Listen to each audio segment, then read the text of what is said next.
J'aimerais juste apporter une petite précision. La Kabylie n'a pas été gouvernée par les Romains, par les Arabes, et voilà. Donc, la Kabylie a résisté. Et la Kabylie a perdu sa souveraineté suite à l'annexion illégale de la France après la création de l'Algérie. C'est vrai.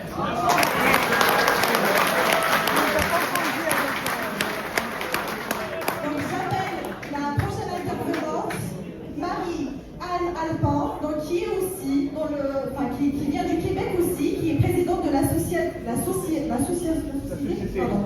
de la société Saint-Jean Baptiste. Donc bienvenue, donc vous êtes nombreux de venir du Québec. Je vous invite à prendre la parole. Merci. Félicitations encore, vraiment, au nom de la société Saint-Jean Baptiste.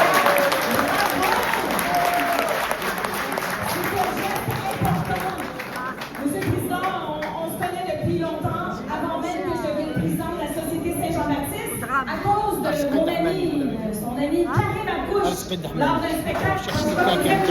Très bonne intervention. C'était bien. Parce que l'art et la culture, c'est super important pour pousser une nation dans la plus belle, dans la beauté. Et je voulais dire que ici, nous sommes tous témoins d'un moment important. Alors, à partir de maintenant, puisque nous sommes des témoins, nous sommes des ambassadeurs, des ambassadrices de ce qui s'est passé ici, parce qu'il faut continuer à parler de cette déclaration d'indépendance partout. Et il y a justement des gens qui viennent de partout et je félicite l'organisation pour avoir pu partout. Le plan d'action pour l'autodétermination était incroyable d'y aller de façon pacifique aussi. C'est incroyable, c'est un succès. On doit continuer, on doit y aller aussi avec beaucoup d'amour parce que la suite va monter fort.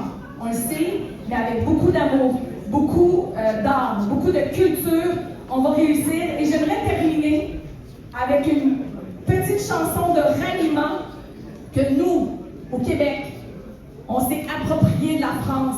Parce que nos patriotes, on en parlait tantôt, hein, n'ayons pas peur comme les patriotes. Alors, comme les patriotes, n'ayons pas peur. Et c'était une chanson de résistance. Je ne sais pas si vous la connaissez. Cette chanson-là, c'est très court, c'est quelques secondes. À la claire fontaine m'en allant promener, j'ai trouvé l'eau si belle que je me suis baignée. Il y a longtemps que je t'aime, jamais je ne t'oublierai.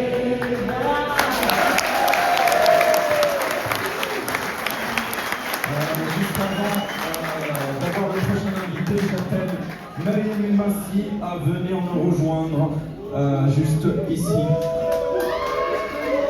Je te laisse inviter le prochain. Donc pour la voix de nos amis, de nos frères amazirs du Maroc, j'appelle Omar Zélif.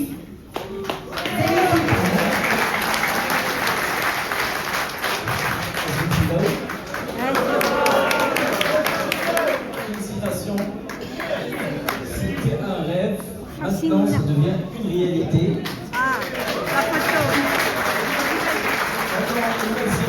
Au Maroc, qui soutiennent votre projet, je sais qu'ils sont nombreux.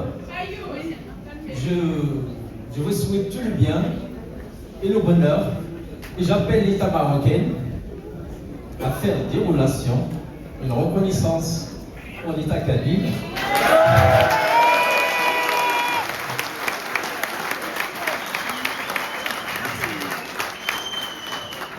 J'appelle les associations marocaines, culturelles, sportives, les élus, à faire des relations bilatérales entre les associations kabyles pour un avenir meilleur. Je sais que vous êtes sur la bonne voie. Avant de terminer, je veux vous dire que vous avez un leader extraordinaire il faut prendre soin de lui. Ils sont rares de nos jours, il faut le soutenir.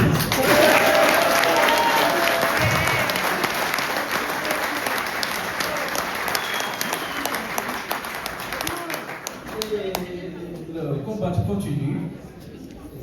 On est sur la bonne voie et félicitations.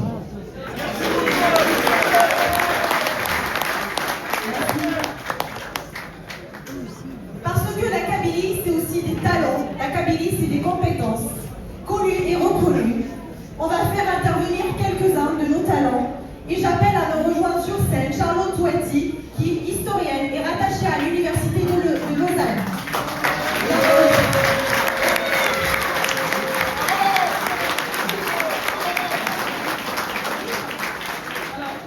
Mesdames et messieurs, chers amis, Monsieur le Président, c'est en historienne que je vous parle aujourd'hui. Et aujourd'hui, précisément, nous écrivons une page d'histoire. Une page que tant de générations ont espérée et défendue, parfois murmurée dans l'intimité des villages, parfois proclamée publiquement malgré les risques. Une page que nous tenons enfin dans nos mains. L'indépendance de la Kabylie n'est pas une rupture, c'est un retour. Un retour à l'ordre naturel des choses, à ce que le peuple kabyle a été pendant des millénaires. Un peuple souverain, maître de ses montagnes, de ses lois, de sa langue, de sa mémoire et de son destin. Les historiens qui ont sondé les archives, les traditions, les manuscrits et les récits anciens le savent. Aussi loin que porte l'enquête, la Kabylie apparaît comme une entité politique organisée, cohérente sur le mode fédéral et autonome. La seule parenthèse à cette continuité a été la période algérienne. Une parenthèse violente, une anomalie historique, née de la reconfiguration coloniale de l'Afrique du Nord au XIXe et XXe siècle. Ce que certains ont voulu et veulent encore présenter comme un État-nation homogène n'est en réalité qu'une chimère produite par les frontières de la colonisation. Et à ce titre, l'indépendance de la Kabylie n'est rien d'autre que l'achèvement logique du processus de décolonisation. Un processus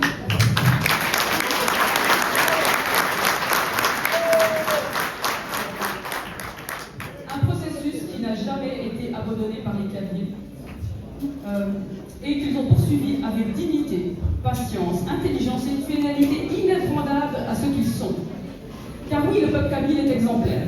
Exemplaire dans la résistance, dans la persévérance, dans la capacité à faire triompher la justice sans jamais tomber dans la spirale de la haine. Alors que tant de luttes d'émancipation de le monde ont versé dans la violence ou la destruction, la Kabylie s'est tenue droite, fidèle à sa civilisation millénaire, fondée sur la Tajmak, cette institution parlementaire avant l'heure, qui décide déjà par consensus, alors que tant d'autres sociétés n'avaient pas encore inventé la notion même de citoyenneté. Elle est restée fidèle au serment du Gemalilan, ce principe unique au monde, selon lequel toute décision engage la communauté au nom de toutes les croyances. Et ce principe, à titre personnel,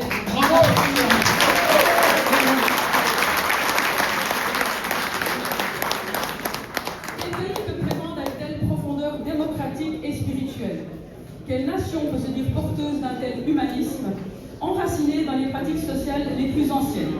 Et cette pluralité est à l'œuvre aujourd'hui dans cette salle, nous l'avons vu. Oui, aujourd'hui, la Kabylie n'accède pas seulement à l'indépendance, elle offre au monde un modèle. Un modèle de démocratie, de tolérance et de maturité politique. Le peuple kabyle est non seulement un peuple debout, mais surtout un peuple en marche. Debout car jamais il n'a accepté l'effacement. En marche car son regard est tourné vers l'avenir et non vers les blessures du passé. En tant qu'historienne, c'est pour moi un privilège rare d'être témoin d'un tel moment. J'ai passé ma vie à étudier les traces des peuples, leur émergence, leur chute, leur renaissance. Mais il est rare que l'historien puisse regarder l'histoire s'écrire sous ses yeux, avec une clarté aussi limpide, avec une légitimité aussi indiscutable et avec une dignité qui force le respect. Je vous le dis aujourd'hui, je vous répète, toute mon admiration. Les Kabyles forment un peuple qui connaît son passé et qui refuse d'être prisonnier de celui-ci. Un peuple qui honore ses ancêtres mais refuse la nostalgie stérile. Et un peuple qui transforme la mémoire en force et la souffrance en vision. Et c'est pourquoi la Kabylie a tout pour réussir. Elle possède un attachement viscéral à la liberté, un sens aigu de la justice et du collectif, une culture politique parmi les plus anciennes et les plus Méditerranée. Une diaspora instruite, mobilisée, profondément attachée à ses racines, mais surtout une jeunesse talentueuse, audacieuse et lucide. Aujourd'hui, avec le monde, et le monde vous soutiendra. Car un peuple qui se libère par la paix inspire le respect. Un peuple qui construit son avenir sans effacer l'autre mérite l'admiration. Car un peuple qui se libère après tant d'épreuves apporte un message d'espoir à l'humanité tout entière. La Kabylie est de retour dans le concert des nations. Non comme une nation blessée, mais comme une nation majeure, forte, fidèle, prête à contribuer, à dialoguer et à exceller. Aujourd'hui, nous nous tournons pas une page. Celui que les générations futures liront avec fierté et que le monde lira pour comprendre comment un peuple ancien a su réinventer l'avenir. Alors vive la Kabylie libre et indépendante. Et vive le Kabyle, peuple debout, peuple en marche.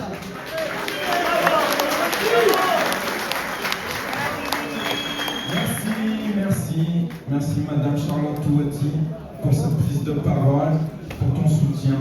Alors avant de continuer les prises de parole, je vous propose qu'on se repose un petit peu via un petit, un chant qui nous vient de Mariam et Massi. Donc ils vont vouloir occuper la scène pendant quelques minutes avec de la musique traditionnelle kabyle et de la poésie, histoire de se changer un peu les idées. Et juste l'organisation m'a demandé d'insister sur le fait que les cris de joie, les agitations de drapeaux, etc., c'est dans la salle et pas à l'extérieur. Donc s'il vous plaît, une fois que vous quittez la salle, allez-y, on va dire individuellement, et pas de rassemblement.